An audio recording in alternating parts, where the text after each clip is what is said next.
Hey everyone, thanks for joining me today. I'm super excited to share with you a brand new method for getting unlimited Chrono Crystals in Dragon Ball Legends.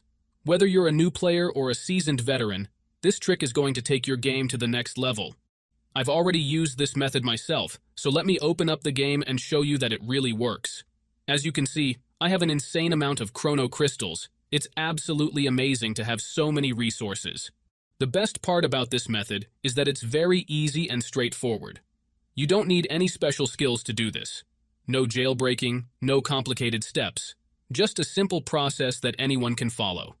Imagine all the characters and items you can unlock with unlimited Chrono Crystals. You'll be able to enjoy the game to its fullest without any restrictions. It's a game changer for sure. Alright guys, if you're ready, let's dive into the tutorial and start boosting your Chrono Crystals in Dragon Ball Legends.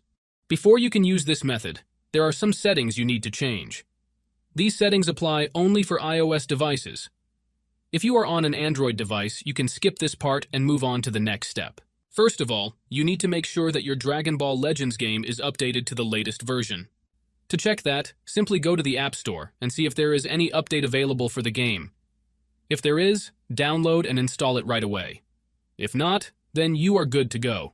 Next thing you need to do is go to your settings and make sure that your battery saver mode is turned off. This mode can interfere with the mod menu and prevent it from working properly. So, make sure that your battery saver mode is off before proceeding further.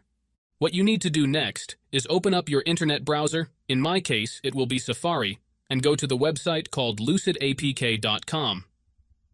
Lucidapk.com is a website where you can find many modded apps and games with amazing features. Once you are on the website, search for DB Legends and click on it. Here you will see some information about the app. To start the download, click on the blue download button and wait some time for the installation to finish. However, there is one more step that you need to complete before you can finish the installation. This step may vary depending on your device model and operating system, and usually involves some pretty simple steps. Don't worry, this step is very easy and quick, and there will be a video tutorial on how to complete it. Just follow the instructions and you should be fine. So, that's it guys. If you enjoyed this video, make sure to leave a comment, like, and subscribe. Thanks for watching, and see you next time.